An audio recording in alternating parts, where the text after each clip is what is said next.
That's a great question, and it's important to understand both what's established and where the technique is still evolving scientifically.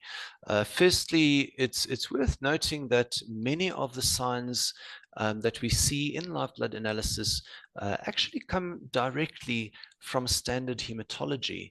We're looking at real human blood under the microscope, so naturally we observe the same kinds of blood cells and shapes and abnormalities that are recognized in conventional hematology.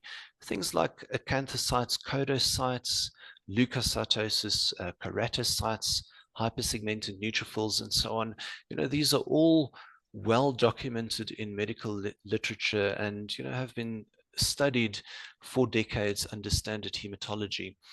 So there's solid conventionally accepted science behind a large portion of what we observe in live blood analysis.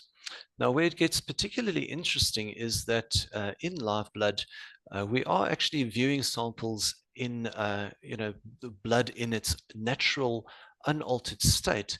It hasn't been stained or fixed like it usually is in conventional laboratory investigations.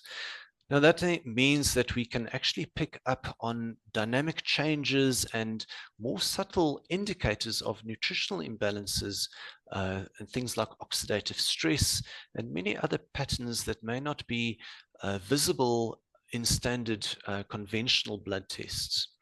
Now, over the years, live blood analysts around the world have made clinical connections between certain blood patterns and issues like poor digestion, liver stress, free radical damage, and so on, and unhealthy lifestyle choices. So, very strong correlation between what we're seeing in the blood and clients' diet and lifestyle. Now, these connections are based on thousands of hours of observation and clinical experience, and help guide effective and successful treatment protocols, daily in live blood analysis practices. Now, that said, it is important to add that not all findings in live blood analysis have been validated through large-scale clinical trials, to the level of what's required for it to be accepted by conventional medicine.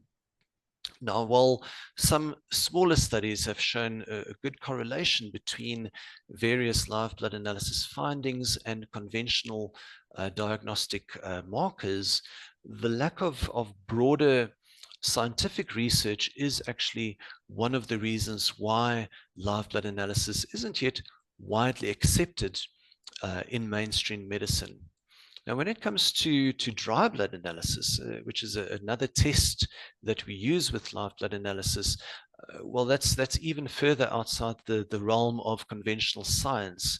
There are a few small published studies, and the correlation there between some dry blood patterns and oxidative stress refer to really solid and is based on really solid, acceptable or conventionally accepted rather science.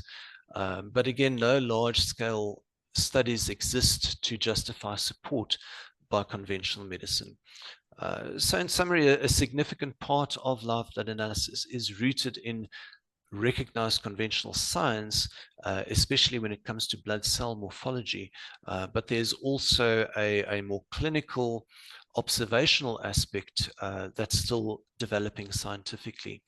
Now, over the years, many of the protocols and patterns used in live blood analysis have been confirmed by emerging research. And I believe that future research will continue to validate and expand on what practitioners have been seeing in practice for years. And if you speak to any practitioner who has been using live blood analysis for a number of years, or a large percentage of patients that go for live blood analysis, they would actually tell you that the technique is extremely effective and always clinically reliable.